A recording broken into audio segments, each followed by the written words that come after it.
কোকৰাঝাৰ আৰু চিৰাং জিলাৰ যিখিনি মাধ্যমিক পৰ্যায়ৰ বিদ্যালয় অৰ্থাৎ হাইস্কুল আৰু হায়াৰ ছেকেণ্ডেৰী স্কুল তাৰ প্ৰধান শিক্ষক আৰু অধ্যক্ষসকলৰ লগত এটা মত বিনিময় অনুষ্ঠানত অংশগ্ৰহণ কৰিলোঁ। এইটো খুব প্ৰয়োজন আছিলে। মই নিজেও লাভান্বিত হৈছোঁ। গ্ৰাছৰুট লেভেলৰ পৰা প্ৰধান শিক্ষকসকলৰ পৰা ফিডবেক লাভ কৰিছোঁ আৰু চৰকাৰী যিখিনি নীতি নিৰ্দেশনা আছে এইখিনিও দিয়া হৈছে। মূলতঃ আমাৰ ফ'কাছটো আছিল যে ড্ৰপ আউট ৰেট। বৰ্তমান আমাৰ অসমত মাধ্যমিক পৰ্যায়ত ছাত্ৰ ছাত্ৰীৰ ড্ৰপ আউটৰ হাৰটো ৰাষ্ট্ৰীয় পৰ্যায়তকৈ কিঞ্চিত বেছি। ইয়াৰে ভিতৰত কিছুমান জিলা বা অঞ্চলত বহুত বেছি আৰু এই ড্ৰপ আউট ৰেটটো যিখিনি জিলাত বেছি তাৰ ভিতৰত কোকৰাঝাৰ চিৰাং জিলাও ইয়াত অন্তৰ্ভুক্ত। গতিকে ড্ৰপ আউট ৰেটটো কেনেকৈ কমাব পাৰি সেই বিষয়ে আমি বিস্তাৰিতভাৱে আলোচনা কৰোঁ। নাই, গভমেণ্ট স্কুলত এনৰলমেণ্ট কমি যোৱা নাই, এইটো ভুল তথ্য। গভমেণ্ট স্কুলত এনৰলমেণ্ট বাঢ়ি গৈ আছে, এইটোহে সত্য তথ্য। কি ক'লে?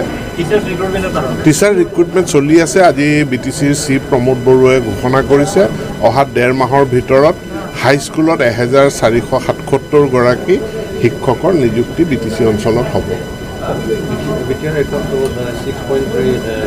আজি এই বিষয়ে BTRৰ প্ৰিন্সিপাল ছেক্ৰেটেৰী, তেওঁলোকৰ শিক্ষা বিভাগৰ ডাইৰেক্টৰ লগত মই আৰু চিফ মহোদয় প্ৰমোদ বড়ো আমি একেলগে এই কথাখিনি আলোচনা কৰিছোঁ।